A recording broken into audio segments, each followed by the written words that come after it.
بسم اللہ الرحمن الرحیم۔ شروع کرتا ہوں اللہ کے پاک نام سے جو بہت بڑا مہربان نہایت رحم والا ہے۔ دوستو، بہنوں، بھائیوں، بزرگوں، السلام علیکم ورحمۃ اللہ وبرکاتہ۔ تاریخ اسلام سلطان محمود غزنوی سے لے کر جلال الدین اکبر ہندوستان کے بادشاہ تک کی تاریخ کو ہم بیان کر رہے ہیں، جس کی آج 59 نمبر قسط ہے۔ اس میں ہم آپ کو خوش آمدید کہتے ہیں۔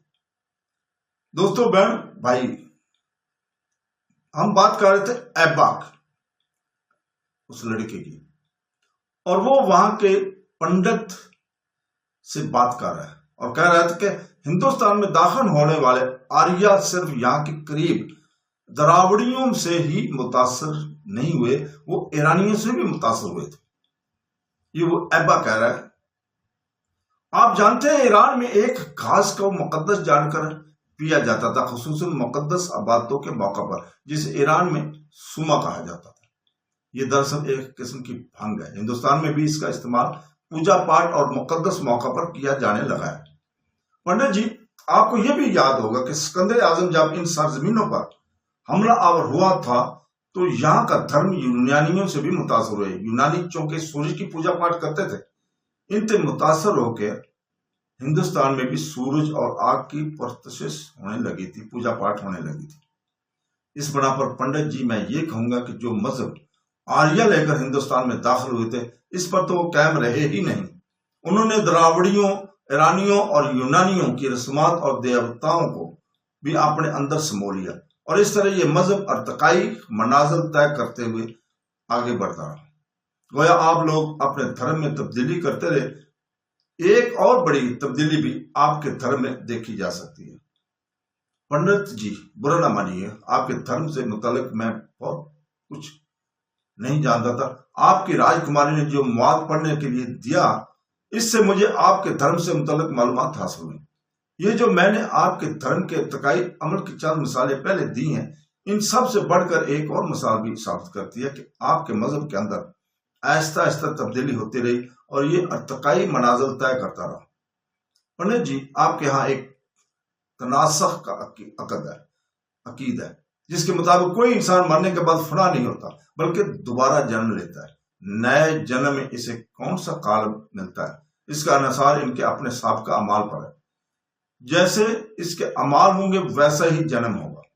اچھے اعمال والا اعلیٰ منصب لوگوں کے جسم کی صورت میں جنم لے سکتا ہے، اور برے اعمال کا مرتکب انسان کسی شودر کے گھر میں پیدا ہو سکتے ہیں یا کسی جانور کی شکل میں دوبارہ اسے دنیا میں آ سکتا ہے۔ پنڈت جی، آپ کے ہاں اس عقیدے کی ابتدا ایک شخص ست پتھ برما نے کی تھی۔ اس نے پہلے یہ اعلان کیا تھا کہ انسان مرنے کے بعد دوسرا جنم لیتا ہے۔ حالانکہ آپ کی مذہبی کتابوں میں جنہیں آپ وید کہہ کر پکارتے ہیں، انہوں نے اس عقیدے کی نفی کی ہے۔ آپ کی وید کہتی ہے کہ مرنے کے بعد انسانی روح باقی رہتی ہے، وہ فنا نہیں ہوتی اور نہ ہی واپس دنیا میں آتی، جبکہ آپ نے اپنی مذہبی کتاب کا الٹ کر لیا۔ اب آپ کا جو تاریخ تناسخ عقیدہ ہے، اس کی ہندو مت کو کچھ نقصان بھی ہوئے، بلکہ میں یہ کہوں گا کہ اس عقیدے نے ہندو مذہب کو ایک مصیبت میں مبتلا کر دیا۔ وہ اس طرح چونکہ ہر نیک اور بد کو جنم جنم کے چکر سے گزرنا پڑتا ہے۔ جو برے لوگ ہوں گے، ان کا جنم جانوروں کے صورت میں ہوگا۔ اس لیے ہندوؤں کے لیے بھی یہ ممکن نہ رہا کہ وہ جانوروں کو ذبح کریں یا ان کی قربانی کریں۔ اس لیے ان کے آباء و اجداد اور دوسرے جنم میں جانوروں کے شکل میں بھی آ سکتے ہیں۔ اس طرح اگر وہ جانوروں کو ذبح کرتے ہیں تو اب وہ گویا اپنے آباء و اجداد کو ذبح کر رہے ہیں۔ پنڈت جی، یہ باتیں میں اپنے پاس سے نہیں کہہ رہا، آپ کی کتابوں میں جو کچھ پڑھا وہی میں آپ کے سامنے بیان کر رہا ہوں۔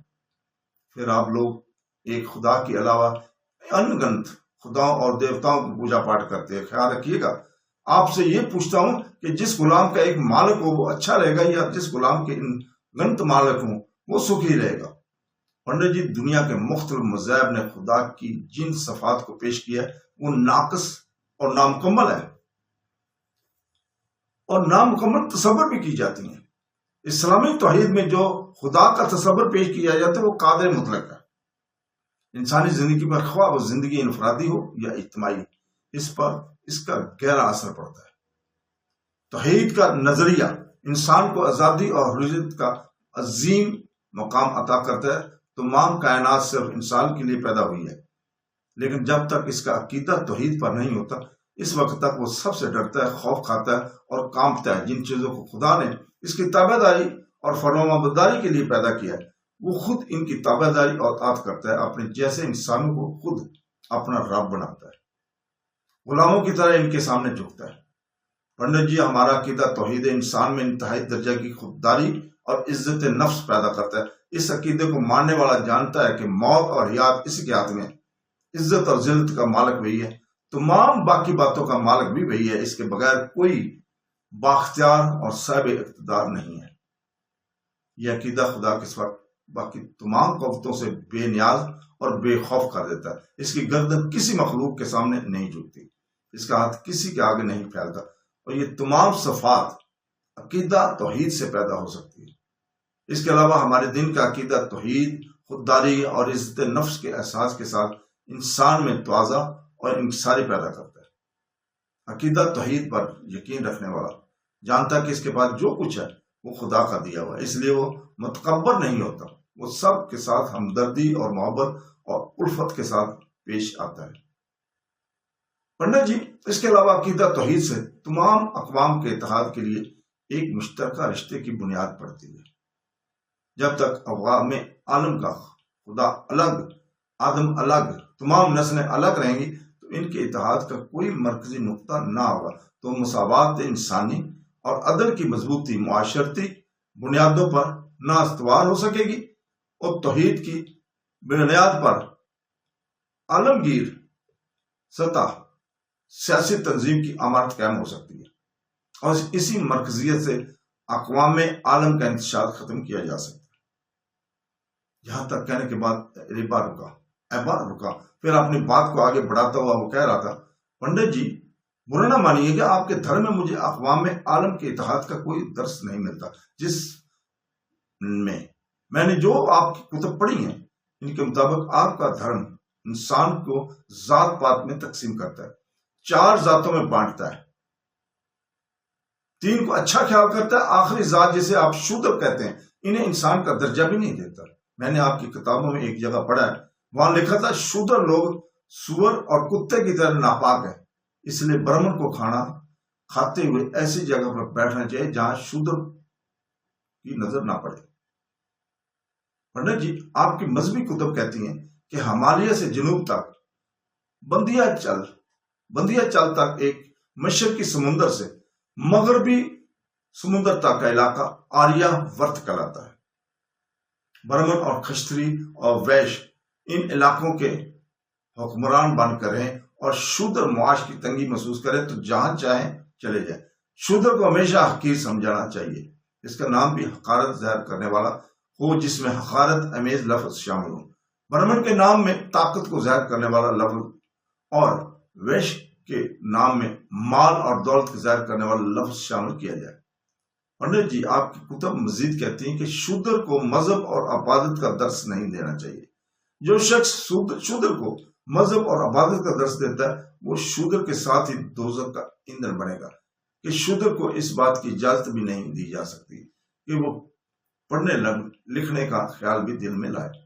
اگر کوئی شودر چھپ چھپا کر کہیں وید کو سن لے تو اس کے کانوں میں سیسا پگلا کر ڈال دیا جاتا ہے۔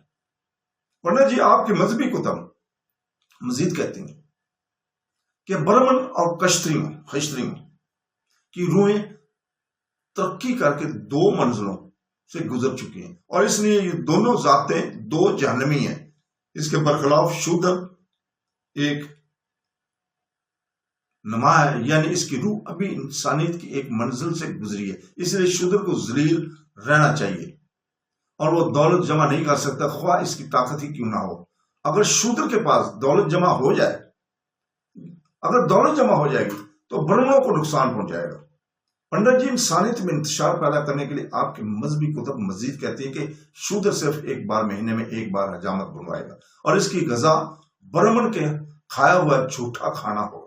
اگر کوئی شودر اونچی ذات کے برابر بیٹھ جائے تو اس کی کمر کو آگ سے داغ دیا جائے گا، اس کی چتر اس طرح کاٹ دو کہ وہ مرنے نہ پائے۔ شودر کی تخلیق برہمن کے لیے کی گئی ہے، اس لیے شودر سے کام لینا چاہیے، خواہ وہ اس کا زر خرید ہو یا نہ ہو۔ اتنا کہنے کے بعد ایبا رکا، کچھ سوچا، پھر بڑی انکساری سے پنڈت اودے مل کو مخاطب کرتے ہوئے وہ کہہ رہا تھا، پنڈت جی، جو باتیں میں نے کہی ہیں ان کا برا نہ مانیے گا، اس لیے کہ میں نے اپنے پاس سے کچھ نہیں کہا۔ جو کچھ میں نے آپ سے کہا ہے یہ ساری آپ کی مذہبی کتب کہتی ہیں، میں نے ان سے ہی اقتباسات کیے ہیں اور آپ کے سامنے پیش کر دیے۔ یہاں آنے سے پہلے میں آپ کے دھرم سے متعلق کچھ بھی نہیں جانتا تھا، یہاں آ کر ہی مجھے آپ کے دھرم سے آگاہی اور جانکاری ہوئی ہے، لہذا میری آپ سے التماس ہے کہ آپ برا نہ مانیے گا، اور پھر آپ کو برا ماننا بھی نہیں چاہیے، اس لیے کہ جو باتیں میں نے کی ہیں یہ باتیں تو آپ کی مذہبی کتب کہتی ہیں، لہذا آپ کو ایسی باتوں پر فخر کرنا چاہیے۔ یہاں تک کہتے کہتے ریپا رک جانا پڑا اس کو، اس لیے کہ اودا میل بول پڑا، اودے مال پنڈت بول پڑا تھا، تم ابھی بچے ہو، بالغ ہو، ہم جو مختلف دیوتاؤں کی پوجا پاٹ کرتے ہیں، بت بنا کر رکھیں، تو یہ سب خدا کی قربت کا ایک ذریعہ ہے۔ خدا ہر جگہ موجود ہے، ان بتوں کے اندر بھی موجود ہے، لہذا بتوں سے مانگنا عیب نہیں ہے۔ جب ہر چیز کے اندر خدا ہے، ہر جگہ خدا موجود ہے، تو پھر جو ہم بت پرستی کرتے ہیں، دیوتاؤں سے مانگتے ہیں، اپنے بتوں سے مانگتے ہیں، تو یہ عقیدہ غلط تو نہیں ہے۔ اودے مل کے خاموش ہو جانے پر ایبا بول اٹھا، پنڈت جی، خدا کی جگہ، خدا ہر جگہ موجود ہونے کا مطلب یہ نہیں کہ وہ تجسیم رکھتا ہے اور ہر جگہ اس کی نشست ہے، اس کی ہر جگہ موجود ہونے کا مطلب یہ ہے کہ کائنات میں جو کچھ بھی ہوتا ہے وہ سب کچھ اسے دیکھنے اور جاننے والا ہے۔ اگر صرف تمہارے عقیدے ہی کو لے لیا جائے، تم لوگ کہتے ہو کہ ہر چیز میں خدا ہے، لہذا اسی نظریے کے آگے رکھتے ہوئے تم لوگ بتوں کی پوجا پاٹ کرتے ہو، باقی چیزوں کی پرستش کرتے ہو، مثلا آگ وغیرہ اور اجسام فلکی کی۔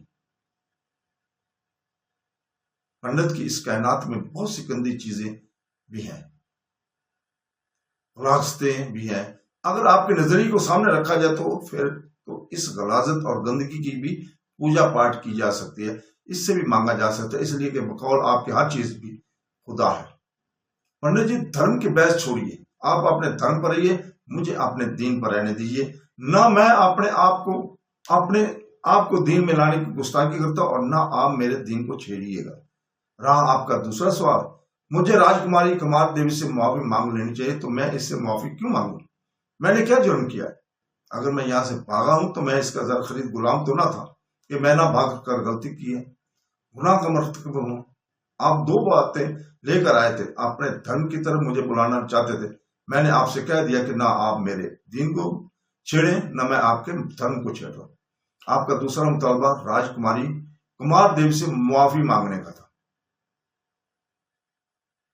میں اس سے بھی انکار کرتا ہوں، لہذا آپ جا سکتے ہیں۔ اودے مل جب باہر نکل تو کمار دیوی بڑی بے چینی سے اس کا انتظار کر رہے تھے، فوراً اس کی طرف بڑی اور کہنے لگی، کیا کہتا ہے؟ اس پر اودے مال نے گردن جھکاتے ہوئے انتہائی مایوسی میں کہا، راجکماری وہ یہاں آ کر بڑا پربخت ہو گیا ہے، ہماری مذہبی کتابوں سے بھی اسے خوب آگاہی ہے، دین دھرم کے معاملے میں تو اس نے مجھے بولنے ہی نہیں دیا، الٹا شرمندہ کر دیا، اور آج وہ آپ سے معافی مانگنے کے لیے بھی تیار نہیں ہے۔ اور اس پر غصے اور غضب کا اظہار کرتے ہوئے راجکماری کمار دیوی کہنے لگی، پنڈت جی آپ جائیں، میں خود اس سے بات کرتی ہوں۔ اس پر پنڈت اودے مل وہاں سے چلا گیا تھا، جبکہ کمار دیوی غصے کی حالت میں ایبا کے کمرے کی طرف بڑھی۔ راجکماری کمار دیوی آہستہ آہستہ ایبا کے کمرے میں داخل ہوئی تھی۔ ایبا اس طرح زمین پر بچھے بستر پر بیٹھا ہوتا، اس نے جب راجکماری کو اپنے کمرے میں داخل ہوتے ہوئے دیکھا تو اس نے کسی قسم کے رد عمل یا تاثر کا اظہار نہیں کیا، بس چپ چاپ اپنی جگہ بیٹھا رہا۔ کمرے میں داخل ہونے کے بعد کمار دیوی آہستہ آہستہ آگے بڑھی، اس کی نگاہیں ایبا پر جمی ہوئی تھی، قریب جا کر وہ رکی، کچھ کہنا چاہتی تھی کہ اسے مخاطب کرنے میں ایبا نے پہل کر لی تھی۔ راجکماری، میں ایک غلام ہوں اور تم نہر والا کے راجا بھیم دیو کی بیٹی ہو، ایک راجکماری کا راج مال سے نکل کر اس طرح غلام کے کمرے میں تنہا آنا کچھ اچھا نہیں لگتا ہے۔ کمار دیوی، میں غلام ہوں، میرے کچھ نہیں جائے گا، تم راجکماری ہو، تمہاری ذات پر بٹا لگ جائے گا۔ کہ نہر والا کی راجکماری تنہا ایک غلام کے کمرے میں داخل ہوئی ہے۔ احمد جب خاموش ہوا تو بے پناہ غصے کا اظہار کرتے ہوئے راجکماری کہنے لگی، جب راج محل کا پنڈت عہدے مل تمہارے کمرے میں آیا تھا تو میں باہر کھڑی انتظار کر رہی تھی۔ مجھے امید تھی کہ پنڈت عہدے مل تمہیں راست پر لے آئے گا۔ تو دوستو اسی جگہ پر رکتے ہیں، کل ہم اسی جگہ سے انشاءاللہ تعالی شروع کریں گے۔ کل تک کے لیے اجازت، اللہ حافظ۔